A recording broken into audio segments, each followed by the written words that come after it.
प्रभु जी दया करो, प्रभु जी दया करो, मन में आन बसो।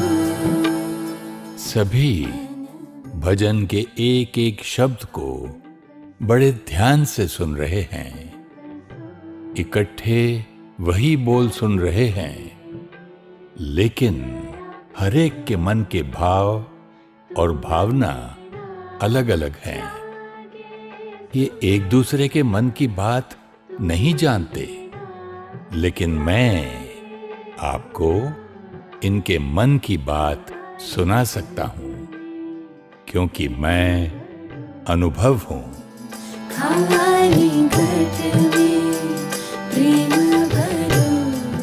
हे ईश्वर, हम पर कृपा करो, आपके आशीर्वाद से हमें बेटे का सुख मिले। प्रभु, वह पड़ोस वाली जमीन मिल जाए तो 2 टोकरी आम चढ़ाऊंगा। हे भगवान, मेरी बहू को सद्बुद्धि दो। मैंने आपके लिए 16 सोमवार के व्रत किए और आपने मुझे ऐसा पति और सास दी, पूरी दुनिया में कोई और नहीं मिला मेरे लिए। कोई फरियाद कर रहा है, कोई नाराज है और कोई तो ईश्वर से प्यार भरा सौदा कर रहा है। लेकिन इन सब में एक मन है जो अधिकार से उसे पुकार रहा है। मैं तो केवल तुमको ही मानूं। कान्हा, आप कब तक मुझसे दूर रहेंगे? क्या मेरी पुकार आप तक नहीं पहुंचती? मैं आपकी गोपी हूँ। मेरा तन, मन, धन सब कुछ आपका है। अब तो आकर बाह धरो। मैं आपकी हूँ, आप मेरे हो। मुझे अपना बना लो प्रभु। हे प्रभु जी, प्रभु जी। भगवान तो हर बच्चे के दिल की बात सुनता है, लेकिन जो उसे प्यार से याद करते हैं उस पर खुद को न्योछावर कर देते हैं। उनके लिए तो भगवान भी बंधायमान हैं। सिंध हैदराबाद के अति प्रसिद्ध दादा आशाराम के परिवार में जन्मी गोपी बचपन से ही भक्ति, दान पुण्य और सेवा में मग्न रहती थी। कुशाग्र बुद्धि, व्यवहारिकता और दूरदर्शिता की धनी गोपी का विवाह छोटी उम्र में ही सिंध के अति धनाढ्य परिवार में हुआ। ये बताओ गोपी, तुझे कपड़े सिलने की क्या जरूरत है? तेरी तो हर इच्छा बिना मांगे पूरी करता है तेरा परिवार।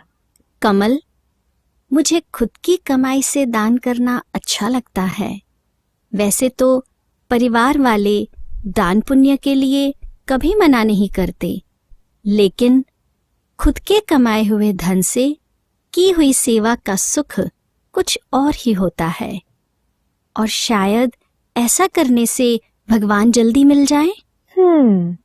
बात तो सही है, पर तुझे सच में लगता है तुझे भगवान मिलेंगे? क्यों नहीं मिलेंगे? गोपिकाओं को कान्हा मिले तो मुझे प्रभु क्यों नहीं मिलेंगे?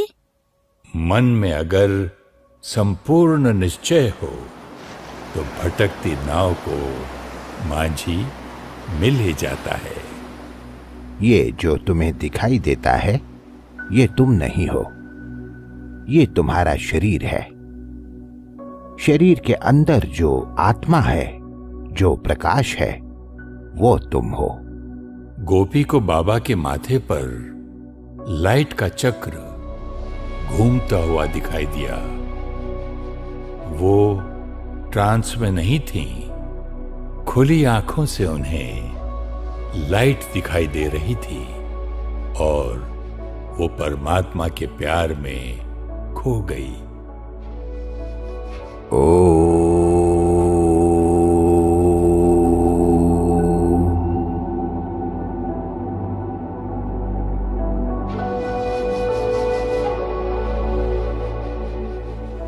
बच्ची, आज जो सुना वो कैसा लगा?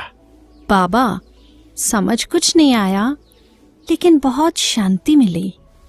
बच्ची, ऐसा करो, कल से तुम 1 हफ्ते तक रोज ज्ञान सुनो, समझ आने लगेगा। लेकिन बाबा, मैं गुरु नहीं कर सकती। मैंने सुना है कि पतिव्रता स्त्री के लिए उसका पति ही गुरु होता है। बच्ची, आपको गुरु करने को कौन कह रहा है? आपको तो ज्ञान सुनने आना है, खुद को पहचानना है, परमात्मा को पहचानना है। वैसे भी परमात्मा तो सखा भी होता है ना बच्ची? परमात्मा तो सखा भी होता है ना?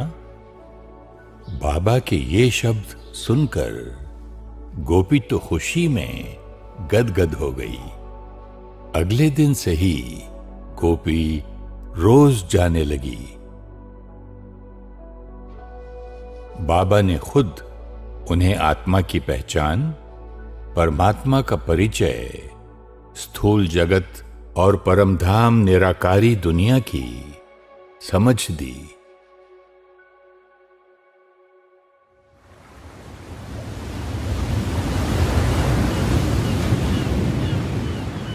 एक दिन बाबा ने कहा, गोपी बच्ची, निराकार परमात्मा हम सबको ज्ञान अमृत पिलाकर पतित से पावन बनाने आए हैं।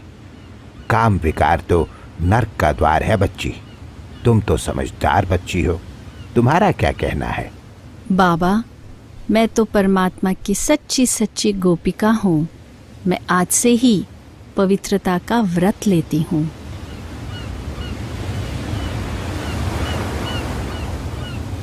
पवित्रता के व्रत के कारण गोपी के पति के साथ झगड़े होने लगे। 1-2 बार तो पति ने उसे मारा भी, लेकिन गोपी तो प्रभु के प्रेम में मग्न हर विघ्न और अत्याचार का सामना करती रही।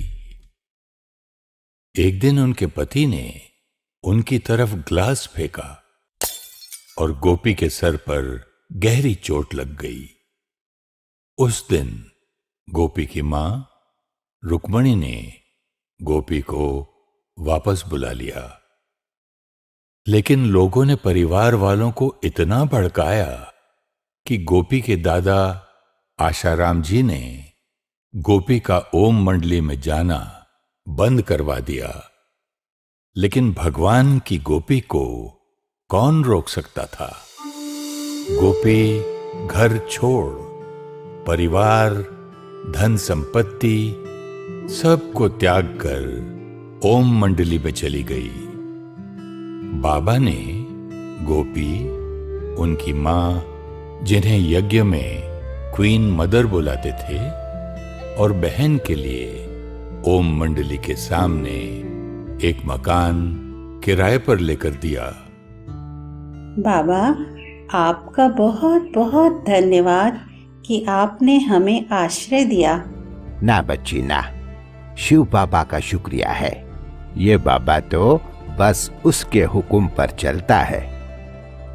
बाबा, क्या हम यहाँ पर 8-10 सिलाई की मशीन लगा सकते हैं? अच्छा बच्ची, वो क्यों? बाबा, ताकि जो बहनें घर वालों से तंग होकर आती हैं, स्वनिर्भर बनना चाहती हैं, मैं उनको सिलाई सिखा सकूं। जिनको बंधन है वह यहाँ आकर सिलाई भी सीखेंगे और परमात्मा की मुरली भी सुनेंगे। वाह बच्ची, आप तो बहुत समझदार हो। देखते ही देखते कई बांधेली माताएं, बहनें और भाई भी गोपी के पास सिलाई सीखने लगे और उसे दीदी दीदी कहने लगे। आगे चलकर परमात्मा ने गोपी को दिव्य नाम दिया, मनमोहिनी।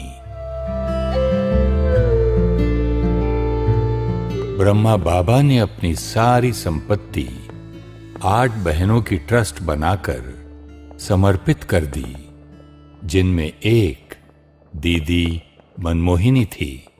बच्चे, इस ट्रस्ट की जिम्मेदारी आप सब पर है। ओम राधे, आप इसकी प्रमुख होंगी। जी बाबा। और हाँ बच्ची, आप दीदी मनमोहिनी से राय सलाह करती रहना। हाँ जी बाबा। दीदी मनमोहिनी मम्मा की मुख्य सलाहकार तो थी ही, साथ ही पूरे यज्ञ के स्टोर का ख्याल रखने वाली मुख्य कंट्रोलर थी। बाबा और मम्मा को दीदी की परिपक्व स्थिति पर अटूट विश्वास था। ज्ञान योग की एक्यूरेट धारणा दीदी की विशेषता थी। एक बार दीदी ने देखा कि दादी चांद की कुछ परेशान लग रही थी। क्या बात है सखी, शक्ल ऐसी क्यों बना रखी है? मुझे लगता है कहीं मेरा पुरुषार्थ बाकियों से पीछे ना रह जाए। यह पुरुषार्थ पुरुषार्थ कह के क्या शक्ल बन गई है? ऐसे थोड़ी करना होता है पुरुषार्थ। फिर कैसे करना होता है? मिठड़ी, खुशी वाला पुरुषार्थ करो, चिंता वाला नहीं। ऐसा पुरुषार्थ हो जिसे देख दूसरों को भी करने का मन करे। पुरुषार्थ का पहाड़ बना दिया तो कौन उसे चढ़ना चाहेगा? हंसी कुड़ी, खेल खेल में पुरुषार्थ करो। दीदी, लेकिन भगवान के साथ हंसी खेल कैसे करूंगी? वो तो भगवान है ना। मिठड़ी, भगवान तो है, लेकिन सखा भी तो है। सर्व संबंध है ना। सखा रूप में उसे याद करके तो देखो, कितना मीठा सुख मिलता है। दीदी की इस मधुर शिक्षा ने ही दादी जानकी को भगवान के साथ सखा रूप से संबंध जोड़ना सिखाया। दादी जानकी ने आगे चलकर कंपेनियन ऑफ गॉड नाम की किताब भी लिखी, जिसकी प्रेरणा भी उन्हें दीदी से मिली थी। दीदी निश्चय बुद्धि और निर्भयता की मिसाल थी। एक बार बाबा ने कहा, अच्छा बच्चे, शिव बाबा आज कहते हैं कुएं में कूद जाओ। कोई है कुएं में कूदने को तैयार? बच्ची, तुम तो पास हो गई, लेकिन बाप भी भला कभी बच्चों को डूबने को कहेगा क्या? बाबा, मैं तो परमात्मा की गोपी हूँ। वह जो कहेंगे मैं करने के लिए तैयार हूँ। इसी तैयारी को देखकर बाबा ने दीदी पर यज्ञ इतिहास की एक महत्वपूर्ण जिम्मेवारी सौंप दी। देश के विभाजन के बाद 1950 में ओम मंडली के 400 भाई बहनों को कराची से भारत स्थानांतरित करना था, लेकिन कहां, ये किसी को नहीं मालूम था। बच्ची, आप भारत जाओ और यज्ञ के लिए उचित स्थान ढूंढो। 2 बातों का ध्यान रखना बच्ची। एक तो बाबा के इन फूल जैसे बच्चों पर दुनिया वालों की कुदृष्टि ना पड़े, ऐसा स्थान हो। और दूसरी बात, सारे बच्चे एक ही छत के नीचे रह सकें, इसका ध्यान रखना। हाँ जी बाबा। ब्रह्मा बाबा को दीदी मनमोहिनी पर संपूर्ण विश्वास था, क्योंकि दीदी ने अनेकों बार अपनी काबिलियत और शक्तिशाली स्थिति प्रत्यक्ष की थी। दीदी ने भारत में अपने रिश्तेदारों के सहयोग से अनेक मकान देखे, लेकिन एक भी मकान बाबा की कही दोनों बातों प्रमाण नहीं था। अहमदाबाद में जब वो अपने लौकिक भाई के साथ उनके गुरु स्वामी गंगेश्वरानंद जी महाराज से मिली तो, ब्रह्मा बाबा और आप सब बहनें तो तपस्वी हैं। आप माउंट आबू जाकर देखिए, वहां हजारों वर्षों से ऋषि मुनियों ने गहन तपस्या की है। भूमि सात्विक है, कई राजाओं की कोठियां हैं वहां। वो स्थान उत्तम रहेगा आपके लिए।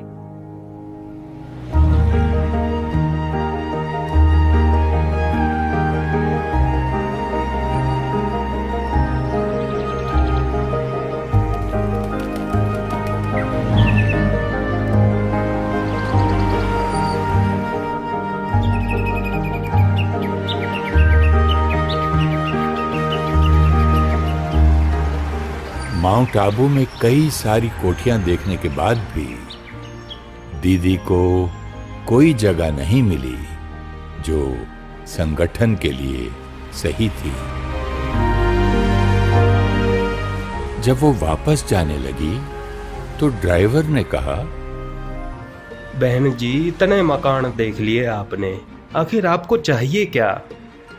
एक ऐसी जगह जहां हम 400 लोग साथ में रह सकें, जहां दुनिया का शोर न हो और हम तपस्या कर सकें। एक जगह है, वहां ले चलता हूं आपको, शायद आपका काम बन जाए।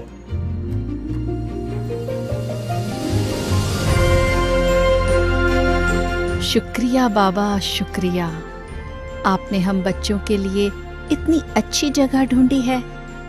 शुक्रिया भैया, आपने भगवान के काम में सहयोग दिया है।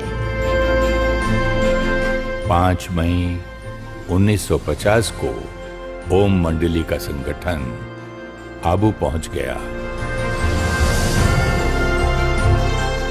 जरा सोचिए, 400 लोगों की जिम्मेदारी और केवल एक दीदी के निर्णय पर बाबा ने इतना बड़ा कदम कैसे उठाया होगा। बाबा को दीदी की परखने और निर्णय शक्ति पर पूर्ण विश्वास था।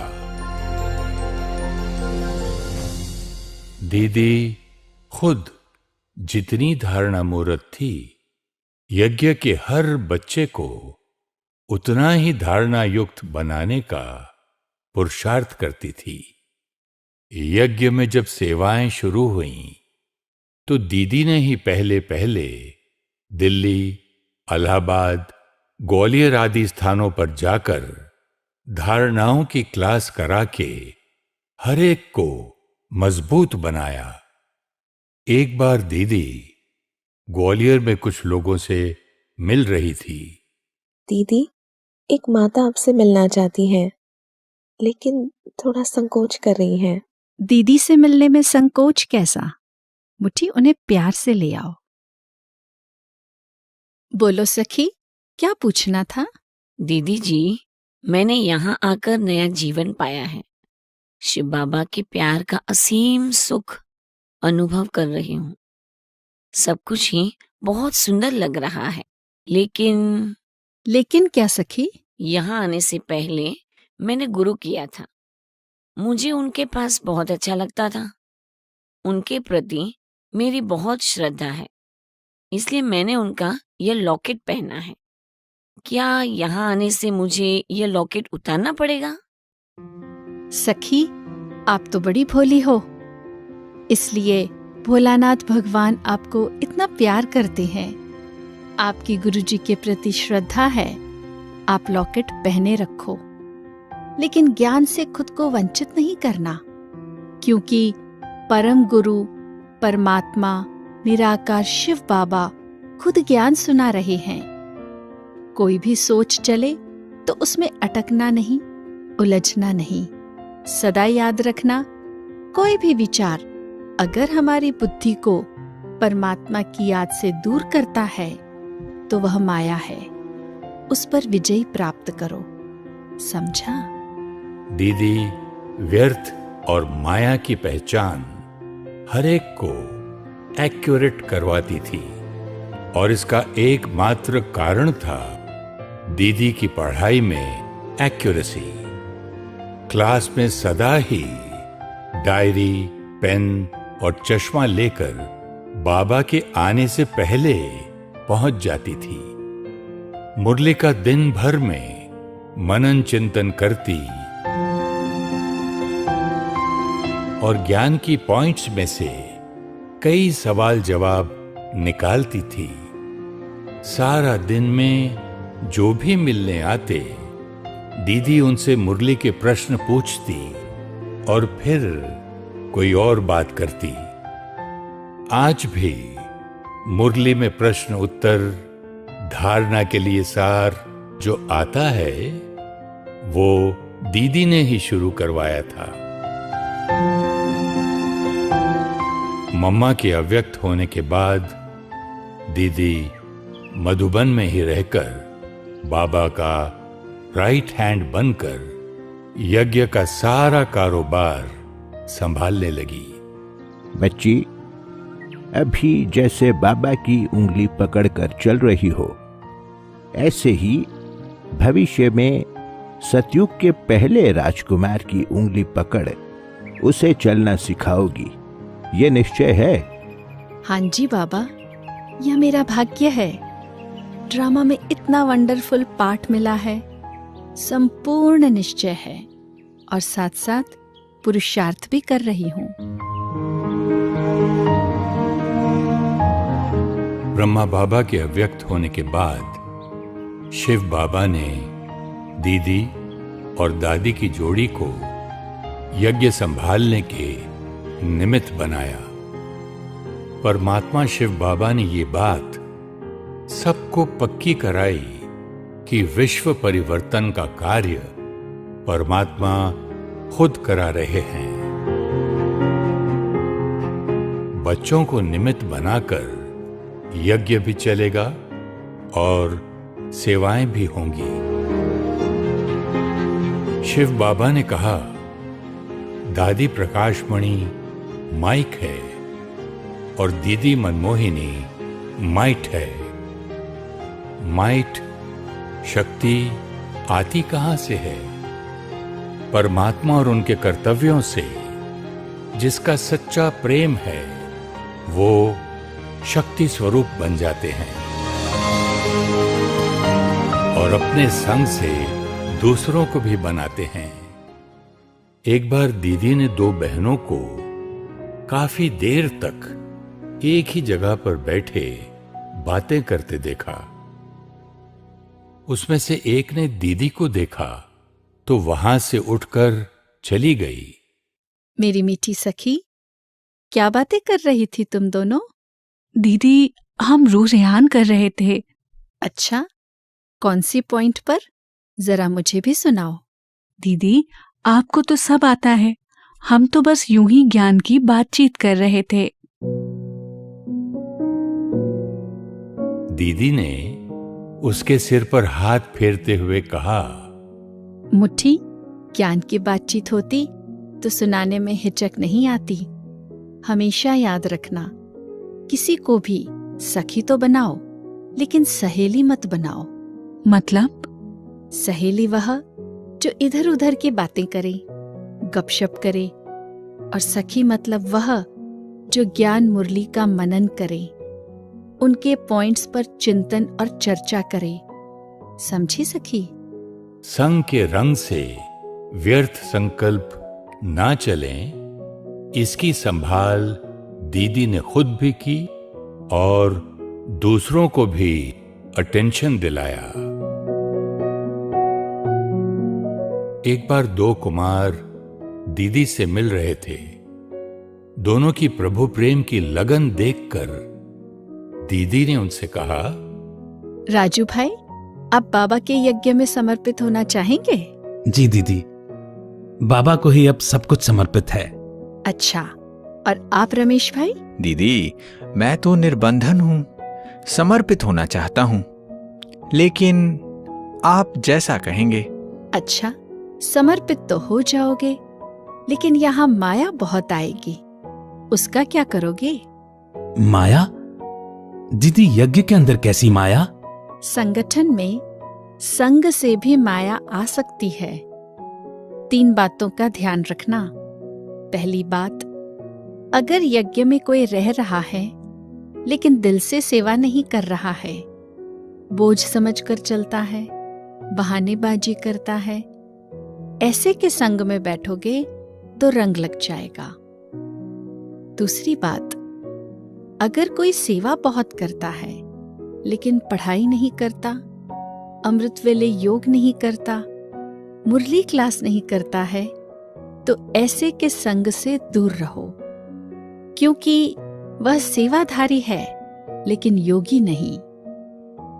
और तीसरी बात, ऐसा संग जो कभी किसी बड़ों की निंदा करता है, मुरली की करेक्शन करता हो, बाबा के बारे में, यज्ञ के बारे में या बड़ों के बारे में उल्टा सीधा सोचता हो, ऐसे पर निंदक का संग नहीं करना। दीदी जी शुक्रिया, मैंने ये तीनों बातें जीवन भर के लिए गांठ बांध ली हैं। दीदी आप हमारे बड़े हो, माया आई तो पहले उसे आपका सामना करना पड़ेगा, और आपको देखते हुए हम भी उस पर जीत पाना सीख लेंगे। मुबारक हो, इस बात पर बाबा की टोली खाओ। ज्ञान की गुह्यता को कोई सरल करके सिखा दे तो स्व परिवर्तन की यात्रा पर चलना सहज हो जाता है।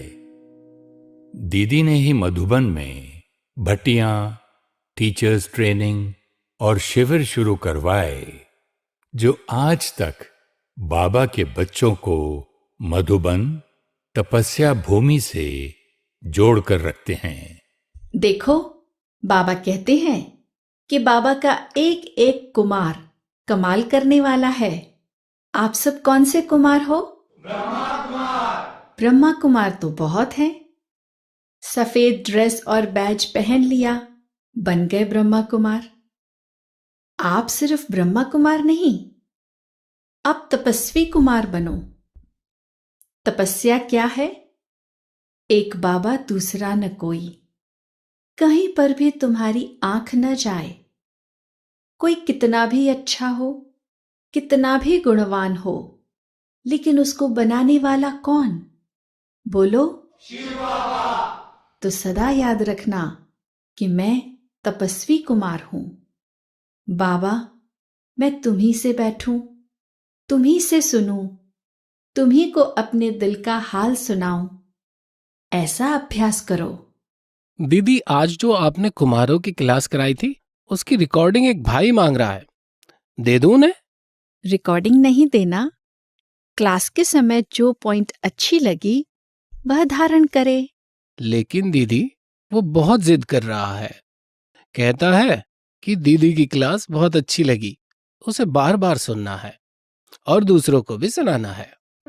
अरे मुट्ठा, क्लास में अभी यही तो बताया कि एक शिव बाबा से ही सुनो और एक उसी को सुनाओ। फिर हम कुछ ऐसा क्यों करें जिससे मनुष्य आत्मा में बुद्धि अटक जाए? उसे बाबा की मुरली टेप में भरकर दे दो। मेरे किसी भी कर्म से अगर बाबा नहीं बल्कि मैं दिखाई देती हूं, तो उस कर्म का बोझ मुझ पर चढ़ेगा। इतना ख्याल रखती थी दीदी, और सबका बुद्धि योग बाबा से जोड़ देती थी। दीदी न खुद मनमत पर चलती, न दूसरों को चलने देती थी। देखो, इस यज्ञ में धन कैसे आता है?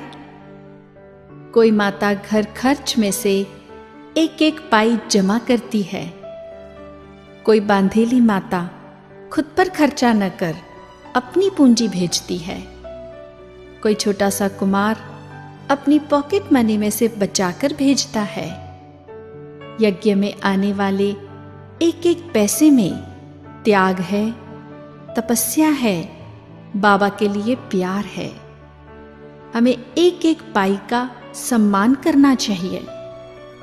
आप सब अलग अलग अपने लौकिक घरों में पत्र भेजते हैं या खर्चा होता है। अगर एक जगह के आसपास वाले अपनी चिट्ठियां एक ही लिफाफे में एक ही सेंटर के नाम पर भेजें, एक ही स्टैंप में काम हो जाएगा। आपके घर वाले आपकी चिट्ठी लेने शिव बाबा के सेंटर जाएंगे, मुरली सुनेंगे, टोली खाएंगे। इसमें उनकी भी उन्नति होगी। ठीक है ना? पसंद है?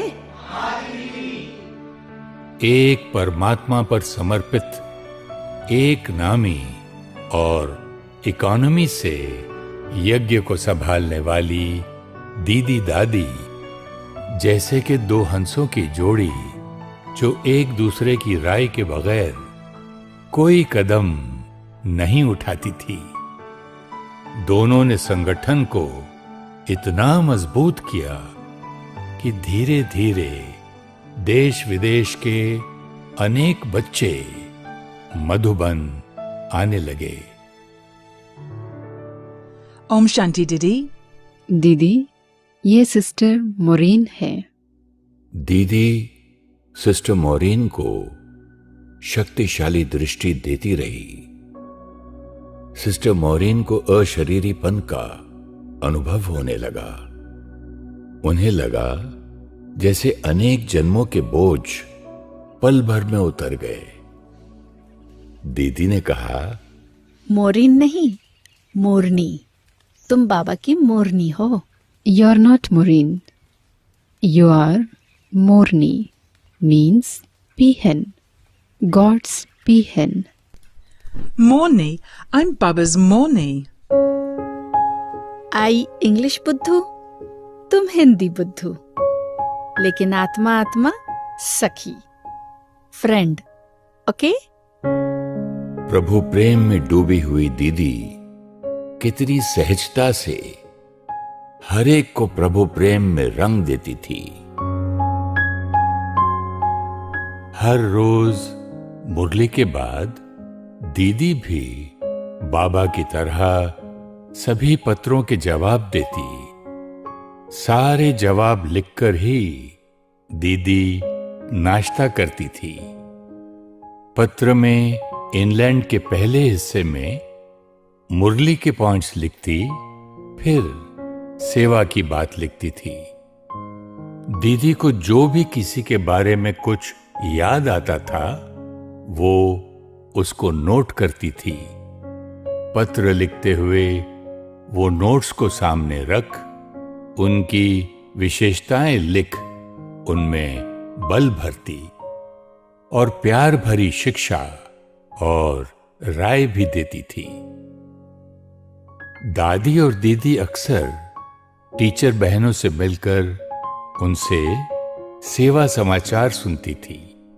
दीदी वो सेवा समाचार सब सेंटर्स पर भेजकर निर्देश देती कि सभी भाई बहनों को सुनाओ और आगे भेजो, ताकि सबको सेवा करने की प्रेरणा मिले। एक बार टीचर्स से मिलते हुए दादी ने कहा, पुष्पा बहन, आप भी सेवा समाचार सुनाओ। दादी जी, मैंने कोई विशेष सेवा नहीं की है, अभी मैं सीख रही हूँ। मुट्ठी, तुम बहुत अच्छी सेवा करती हो। दीदी, मैंने? हाँ सखी, तुम, क्योंकि तुमसे बड़े निश्चिंत रहते हैं। ये अपने आप में बहुत बड़ी सेवा है। सुनो सखियों, सेवा तो शिव बाबा ही कराते हैं। सेवा तो हुई ही पड़ी है, लेकिन सेवाओं के दौरान एक दो के संग में आते हुए खुद के संस्कारों को श्रेष्ठ बनाने की सेवा, यह सेवा हमें खुद करनी है। अगर आप अपने मन की स्थिति की जिम्मेवारी लो तो यह है सच्ची सेवा।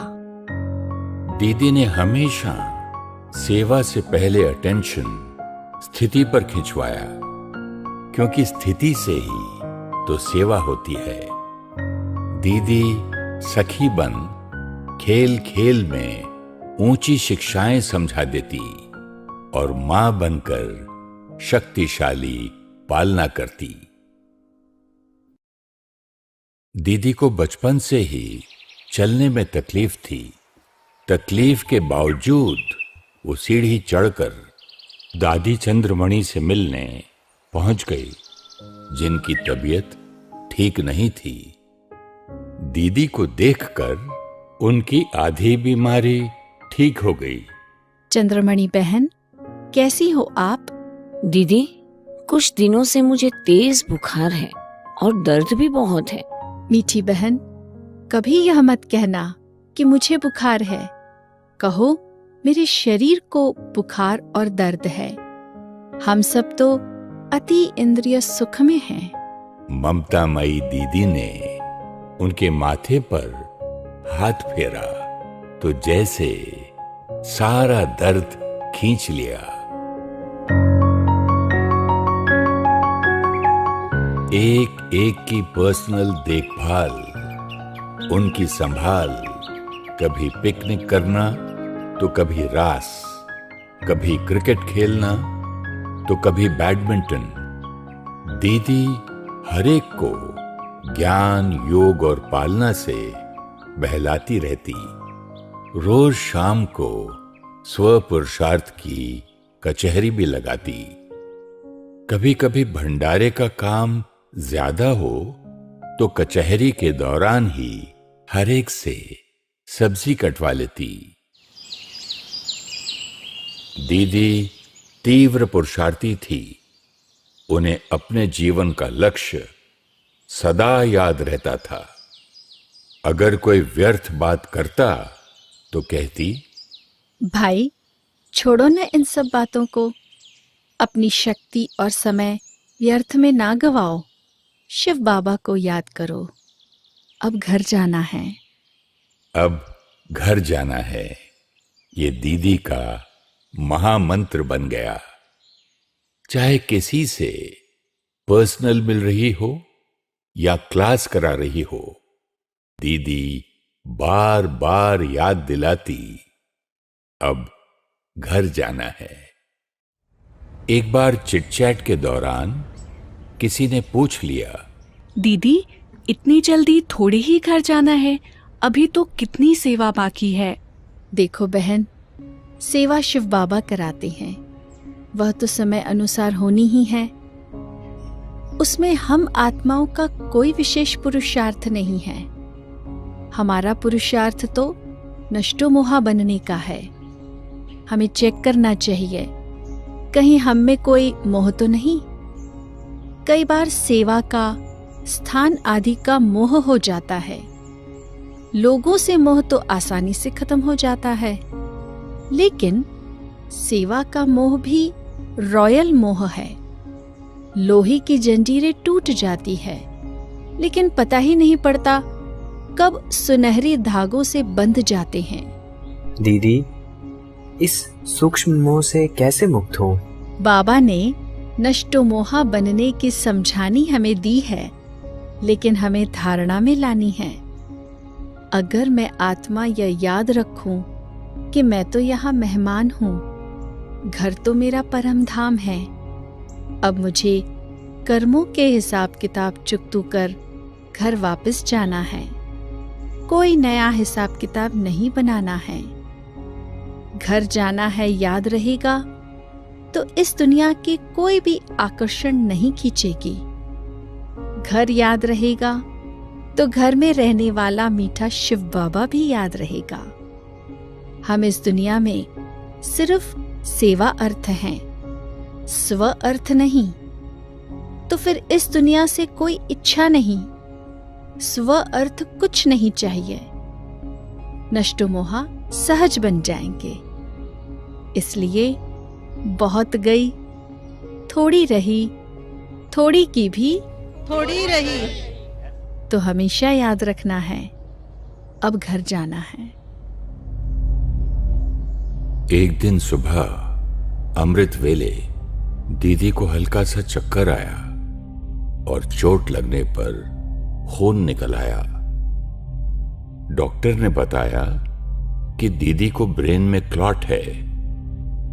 डॉक्टर भगवती ने बहुत प्यार से दीदी का इलाज किया, जैसे कि अपनी मां का इलाज कर रहे हों। दीदी जी, कैसी हैं आप? डॉक्टर भाई, आप तो मेरे शरीर का इलाज कर रहे हैं। मैं आत्मा तो सदा शिव बाबा की याद के झूले में मौज में हूं। दीदी सभी डॉक्टर्स और नर्सेस को शिव बाबा का परिचय दे परमात्मा को याद करना सिखाती। दीदी का कमरा हॉस्पिटल नहीं, आश्रम बन गया था। जिसमें योग के वाइब्रेशंस और सारा दिन सेवा की बातें थी। चलिए दीदी जी, आपका ऑपरेशन थिएटर में चलने का समय हो गया। बहन, पहले आप बताओ, आपको शिव बाबा याद है? याद है ना? अब घर जाना है। इस विश्व नाटक रंगमंच पर हर आत्मा का विशेष पार्ट है, और ये तो परमात्मा की गोपी थी। सर्जरी के कुछ दिन बाद 28 जुलाई 1983 को दीदी मनमोहिनी ने अपने पुराने देह को त्याग दिया और आत्मा पंछी अपनी अगली सेवा पर उड़ चली।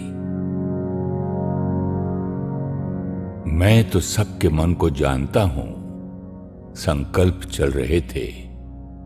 दीदी ऐसे कैसे चली गई? बाबा ने दीदी के निमित्त विशेष संदेश दिया। जो हुआ बहुत ही राजों से भरा हुआ ड्रामा हुआ। आप सबको दीदी प्रिय और दीदी को सेवा प्रिय,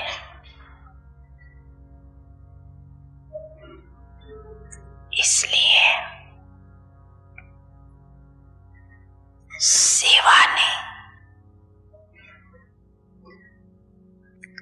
अपने तरफ खींच लिया।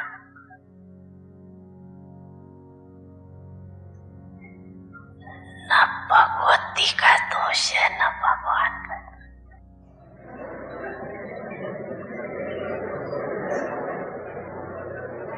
ये तो ड्रामा का राज है, इसलिए कोई संकल्प नहीं करना। दीदी ने अपने जाने में भी सभी को शिक्षा दे दी कि ड्रामा की हर सीन एक्यूरेट है, ड्रामा की हर सीन कल्याणकारी है, ये पक्का करा दिया। मैंने दीदी के हर क्षण को महसूस किया है।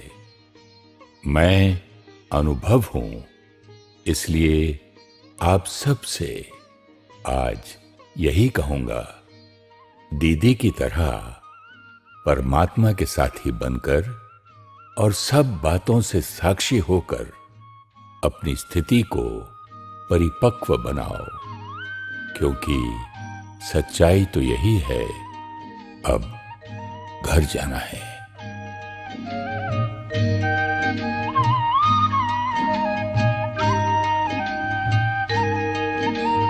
ज्ञान योग का यही है सार, जाना है इस जग के पार।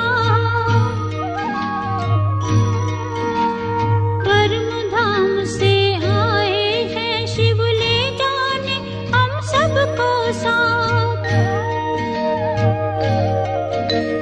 कल्प की है ये अंतिम बेला,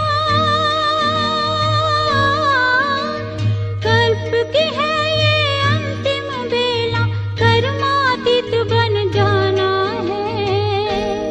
अब घर जाना है कि अब घर जाना है, अब घर जाना है कि अब घर जाना है, अब घर जाना है कि अब घर जाना है। निराकार परमात्मा से कनेक्शन जोड़कर अपने मन को शांत और शक्तिशाली बनाने के लिए सीखिए राजयोग मेडिटेशन। 7 दिन सिर्फ 1 घंटा रोज आप ब्रह्मा कुमारीज मेडिटेशन सेंटर पर राजयोग निशुल्क सीख सकते हैं। अपने नजदीकी सेंटर का एड्रेस जानने के लिए या मेडिटेशन ऑनलाइन सीखने के लिए आप हमें ईमेल करें contact@awakeningtv.in या कॉल करें 8209333033 या 8209888988 पर।